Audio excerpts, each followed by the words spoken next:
And now, for the first time on FDR Radio, a thrilling, mind-bending adventure set right here at FDR Labs.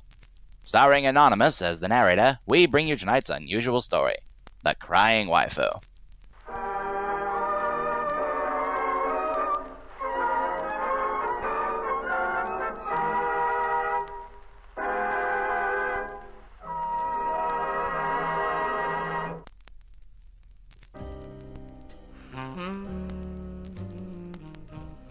It was a cold and rainy night at FDR Labs.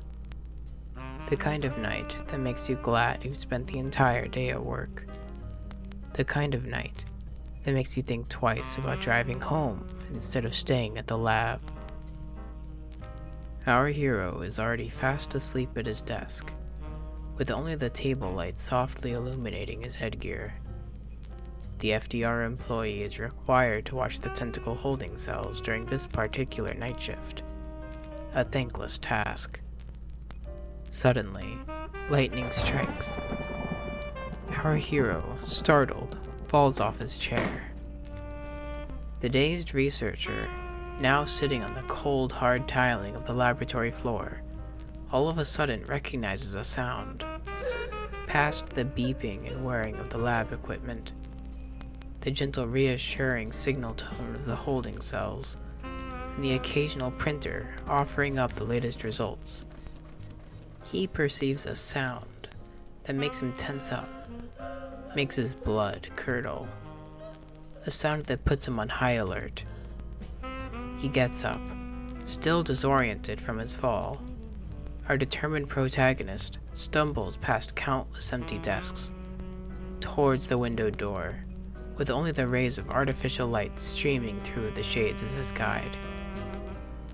Our dashing scientist takes his first step into the hallway, trying to locate the mysterious noise.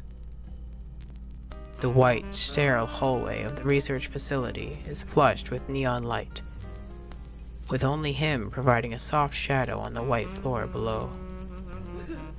There it is again. Echoing through the empty corridor, the sound appears once more. Without a second's hesitation, the experienced employee takes off with the sound as his lead, past the aphrodisiac lab, the ugly bastard cages, and the Monster Grill research office. As the sound increases in intensity and clarity, the closer he gets to the dimly lit waifu living quarters, the researcher's fear deepens. He turns the last corner, and his worst horror has come to be.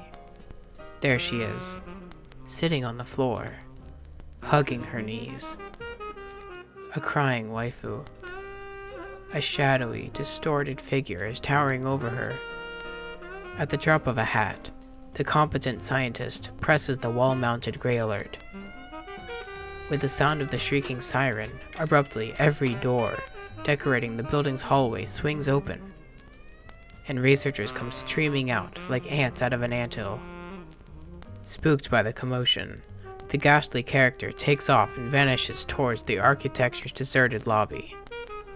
The swarm of scientists surround the distressed waifu immediately and identify her as a mute waifu from Waifu Habitat Block Beta 3, a block located on the opposite side of the building.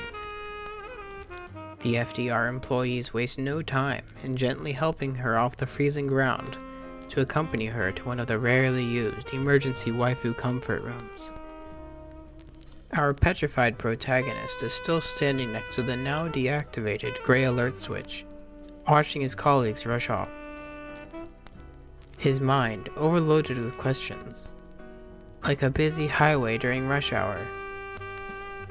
Who is that frightening somebody that caused this incident? Where did he run off to? What is his motive? What was the waifu doing so far from home, and why didn't she push the gray alert herself? But he knows that cooler heads prevail. He gathers his wits and quickly glances at the signposts hanging from the ceiling. The sign that points towards the suspect's escape route reads, Monster Grill Development, in bold black lettering.